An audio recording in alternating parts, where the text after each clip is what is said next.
Assalamu alaikum wa rahmatullahi ta'ala wa barakatuhu. I just, the ayat Brother Ayyub recited today, mashallah. There's a lot of examples that Allah subhanahu wa ta'ala presented in the Quran. A lot of places where it's asking the person who's reciting it or listening to it or reading it to stop and really think. Allah subhanahu wa ta'ala, like one of the portions he recited is that the person who sees is not the same as the person who can't see. Talking about spiritually, naturally. Later on, Allah subhanahu wa ta'ala talks about how these people worship idols and they worship gods that can't even benefit them, and it says qitmir. Does anyone know what a qitmir is? What's a qitmir? Sorry,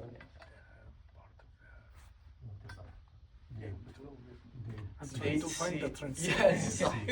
So date seed. I want you guys to kind of. This is the point that the Quran does, is it mentions these things to make you ponder, and we listen to these things and we're like, okay, and we move on. What we have to do is take time to reflect on these examples Allah subhanahu wa ta'ala is giving. So the next time you have a date, maybe suhoor, there's not enough time, everyone's rushing, but iftar, inshallah, qitmir is either it's the husk of the date seed or it's the small thread that's in between the date seed, okay? So I want you to take that and then imagine that that is what Allah subhanahu wa ta'ala is telling these people.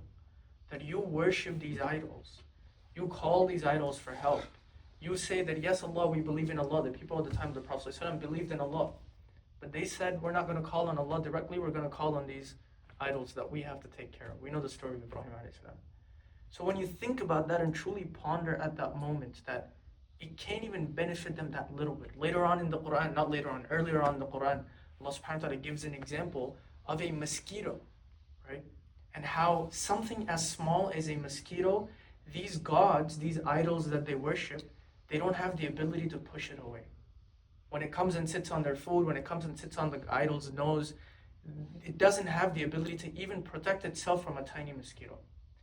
Now what happens is, we'd asked our teachers this question, is the Quran talks so much about the people who disbelieve, الَّذِينَ كَفَرُوا. It talks so much about the people who, do shirk with Allah subhanahu wa ta'ala. They associate partners with Allah. What lessons can we learn from those? Because we're Muslims, we don't disbelieve. We don't do shirk with Allah subhanahu wa ta'ala. So my teachers mentioned that one of the benefits you can take is there's different levels of disbelief and different levels of shirk. So when Allah is talking about these people that worship idols that can't benefit them, you're not literally worshiping idols because you're a Muslim, but who are you putting at that status where instead of turning to Allah, you turn to that person? When you're struggling at your job, what happens often is, okay, I'm going to focus on my work to improve the performance at work. You stop praying your fajr. Or you're not praying your tahajjud anymore. Why? Because you're busy sleeping, because you recognize, or you're telling yourself that, no, I need to focus on work. But that's where you have to take a step back and say, this is a minor form, of course, وَالْعَيَاذُ بِاللَّهِ, it's not shirk, but it's a minor form because now you're telling yourself that, no, Allah subhanahu wa ta'ala, let me stop asking Allah subhanahu wa ta'ala for a while, let me go ask this person, let me focus on what my boss can do for me. And that's where you have to realize that if Allah subhanahu wa ta'ala doesn't permit it, this boss cannot benefit you even with that little amount of that qitmir. If Allah subhanahu wa ta'ala doesn't allow it, no one can help you whatsoever. So recognize when you're in moments of hardship that you have to turn to Allah first and foremost. And then you have to tie your camel.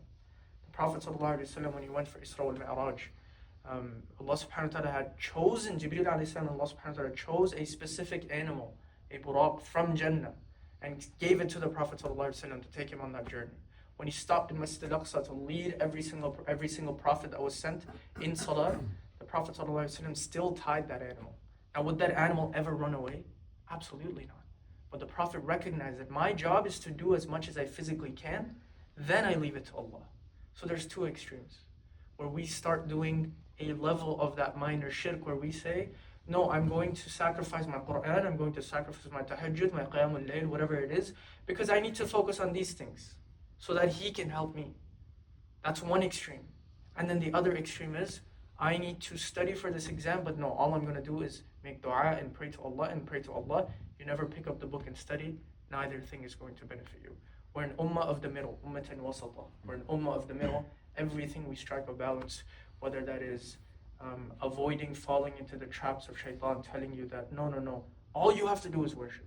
Or the other end of the trap of shaitan that's telling you worship isn't going to help you. You can resume that. Focus on studying right now.